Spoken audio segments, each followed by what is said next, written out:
In your normal everyday life, if you hear someone say a word like woke, there's a chance you feel something before you think anything. That moment when emotion shows up first is what I want to talk about. Because some of the most powerful political words today aren't powerful because they're clear. They're powerful because they trigger us. Some folks might refer to this as word bait, words that are emotionally loaded, loosely defined, and very good at rallying people.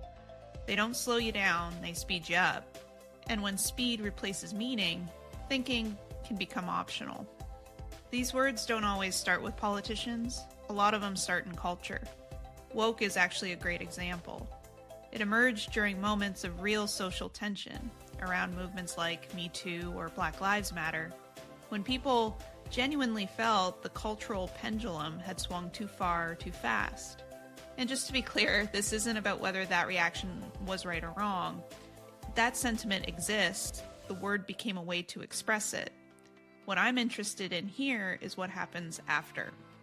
Once a word gains traction, it spreads. It gets picked up by influencers, commentators, 24-hour news cycles, and eventually by politicians. At that point, the word often stops being descriptive and starts being strategic. It becomes a shortcut. If you ask 10 different people what they think the word woke specifically means, you'll probably get 10 different answers. But the emotional reaction, that part's consistent. When the word is used now, it's often not explaining an idea or a policy. It's pressing a button. It signals who's on your team, who's not, and how you're supposed to feel. It's the same thing now when people label left and right. Those words used to describe political tendencies. Now they mostly describe identities. Once someone is labeled, curiosity drops, assumptions rise, conversations end. Language stops helping people understand each other and starts organizing them into camps. Emotion, it spreads fast. Anger spreads fast, fear spreads fast, guilt spreads fast. And when that happens, not to one person, but to millions, you don't just get dissatisfaction with government. You get people turning on each other. That's not just persuasion, that's volatility. This is where I draw a line. Politicians talk for a living, but policymakers govern for a living.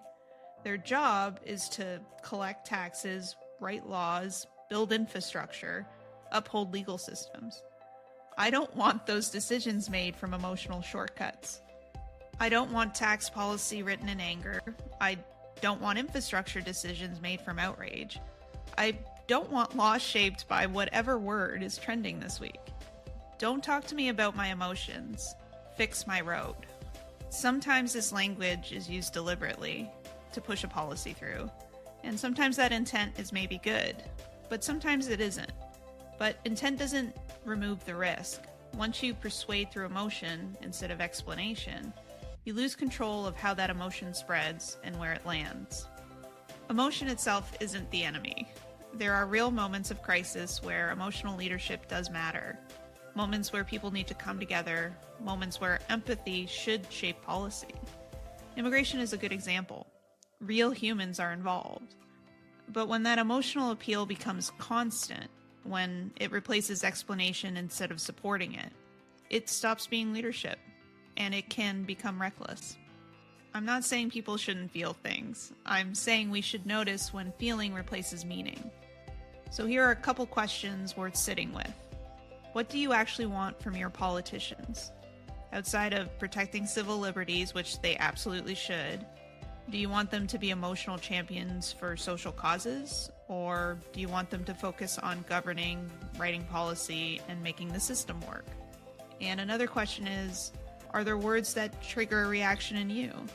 Words that make you instantly certain, defensive, or angry before you've had time to think about what's actually being said? Not as a judgment, just as something to notice. Because how we answer those questions shapes the kind of politics we reward.